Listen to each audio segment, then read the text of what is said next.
जनवरी के बाद डीएक्टिवेट हो जाएंगे बिना केवाईसी वाले फास्टैग। जाने कैसे पूरा करे ये प्रोसेस। टोल संग्रह को डिजिटल बनाने के लिए ये कदम उठाने के बाद केंद्र सरकार ने 15 फरवरी 2021 से फास्टैग्स को अनिवार्य कर दिया और कहा कि जिस भी वाहन में ये नहीं लगा होगा उससे देश भर के इलेक्ट्रॉनिक टोल प्लाजा पर दोगुना टोल वसूला जाएगा। भारतीय राष्ट्रीय राजमार्ग प्राधिकरण (NHAI) ने घोषणा की है कि वो उन फास्टैग को डीएक्टिवेट कर देगा जिनका नो योर कस्टमर यानी केवाईसी नहीं किया गया है।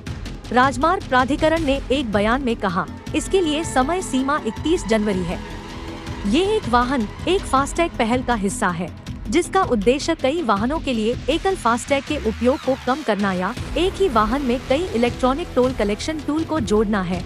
बयान में कहा गया है कि असुविधा से बचने के लिए उपयोगकर्ताओं को ये सुनिश्चित करना होगा कि उनका नया फास्टैग का केवाईसी पूरा हो गया है। कहा गया है कि केवल नया फास्टैग अकाउंट एक्टिव रहेगा क्योंकि पिछले टैग 31 जनवरी 2024 के बाद डीएक्टिवेट ब्लैकलिस्ट कर दिए जाएंगे। हवाई अड्डों पर होंगे वॉर रूम। उड़ान में देरी को लेकर विमानन मंत्री ज्योतिरादित्य सिंधिया ने कहा। एक्स पर एक पोस्ट में सिंधिया ने कहा, यात्रियों की असुविधा को कम करने के लिए एयरलाइंस को जारी किए गए नए एसओपी या मानक संचालन प्रक्रियाओं की रूपरेखा तैयार की गई है। विमानन मंत्री ज्योतिरादित्य सिंधिया ने मंगलवार को घरेलू और अंतर्राष्ट्रीय वाणिज्यिक उड़ान संचालन में कोहरे के कारण होने वाली समस्याओं से निपटने के लिए 6 सूत्रीय कार्य योजना की घोषणा की है। इन दिनों कोहरे की वजह से सैकड़ों उड़ानें देरी से चल रही हैं या रद्द हो गई हैं। केंद्रीय मंत्री ने कहा कि सरकार के पास सभी 6 मेट्रो शहरों के हवाई अड्डों की दैनिक रिपोर्ट है, साथ ही नागरिक उड्डयन महानिदेशालय के निर्देशों के कार्यान्वयन की रिपोर्ट भी है।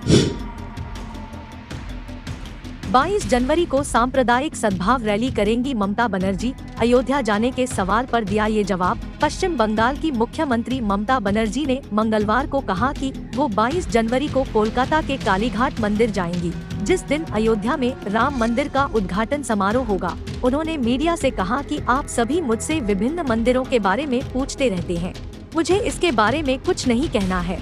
मैं कहती हूँ कि धर्म एक व्यक्तिगत मुद्दा है, त्योहार सभी के लिए है।